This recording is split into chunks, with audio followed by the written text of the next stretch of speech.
Get excited, boys and girls, ladies and gentlemen. The Colleton County Memorial Library presents Storytime with Miss Shiela. Come on, everybody, friends one and all. Let's come together, let's break down those walls. We're gonna listen and we're gonna learn, having fun all the way. Somebody said, let's listen and learn together. Let's sing and learn forever. Let's listen and learn together. Let's sing and learn forever. Let's listen, learn together. Let's listen, learn forever. Let's read and learn. Hello, boys and girls, ladies and gentlemen. We're excited that you've joined us for another edition of Storytime with Miss Shiela. You know, teachers are powerful and they change lives. In this book called Sister Ann's Hands, we're going to find out how one teacher changed the life of a child.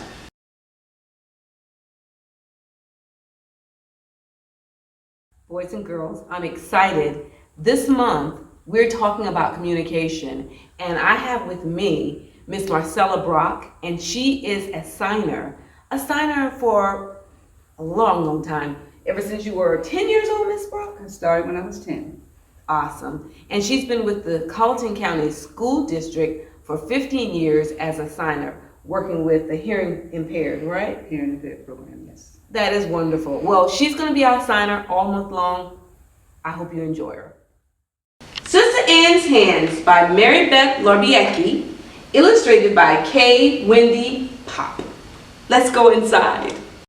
The summer I turned 7, flowers had power, peace signs were in, and we watched the Ed Sullivan Show every Sunday night. That's the summer word went around that a new teacher had come to town. One night after we'd been put to bed, Mom said in a whisper, "She'll be Ann's teacher." And Dad replied, "I don't know how a woman of her color is going to survive." Of her color? I wondered, what color could she be? Purple? Green? Orange? That night, my dreams were full of teachers as colorful as birds. Finally, the day came when I walked down the hall to my new room and saw her. She had a black dress and veil like all the other nuns, but her skin was darker than any person's I'd ever known. "And who are you, child?" she said with sparkles in her voice. "Anna Zabrocki," I answered, seeing she had a space between her teeth just like me. "Mighty fine freckles you have," she said, smiling widely. "Anyone kissed by angels as much as you must have wings sprouting for sure." Well, let me tell you, no one had ever connected me with angels before. I was the one they sent to the hall for talking in class or to the principal for mouthing off. When she reached out to touch my cheek, I dodged her hands as if it were hot.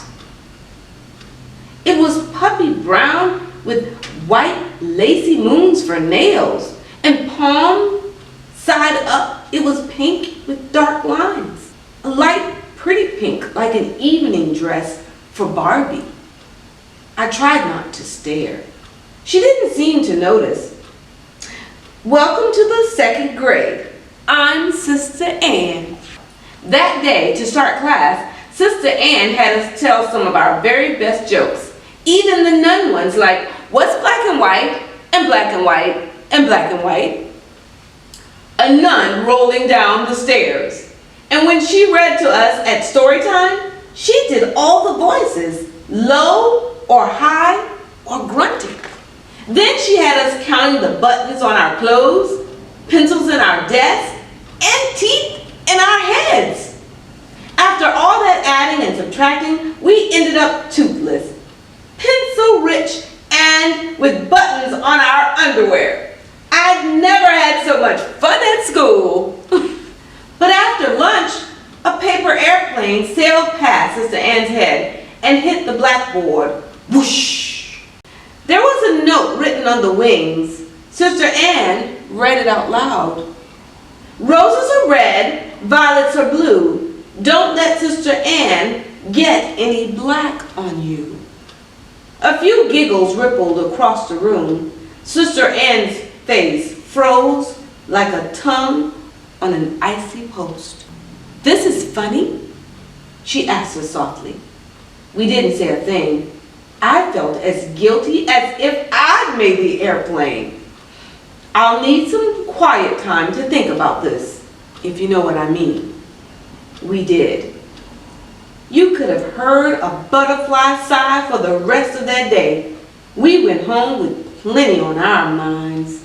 That night in my bed, all I could see was Sister Anne's hands as she reached out to me.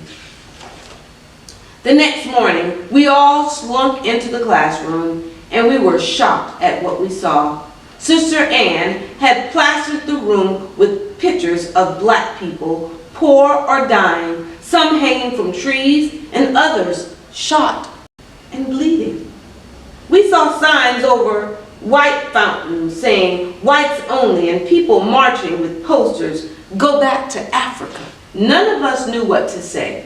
These are the colors of hatred, Sister Anne said. Do you know how they feel?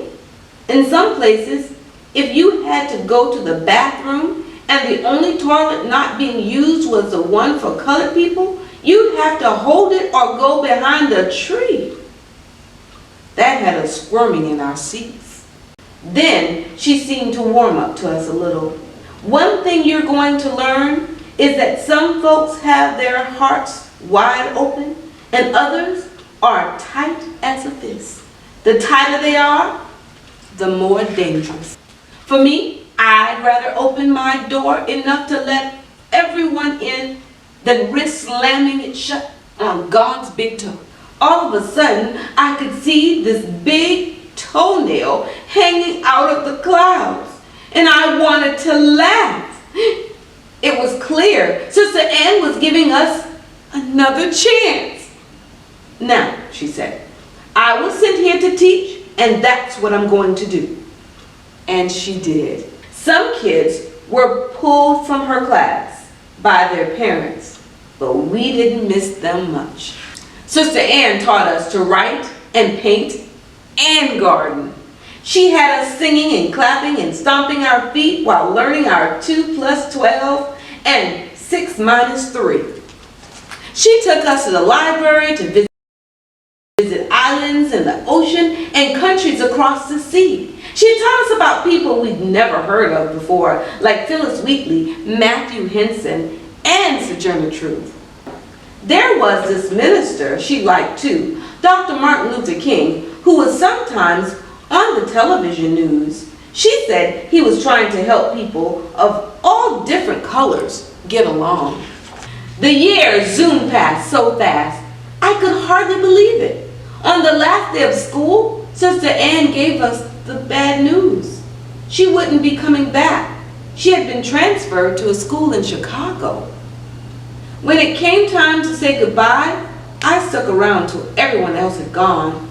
Then I pulled out a card I'd made for her.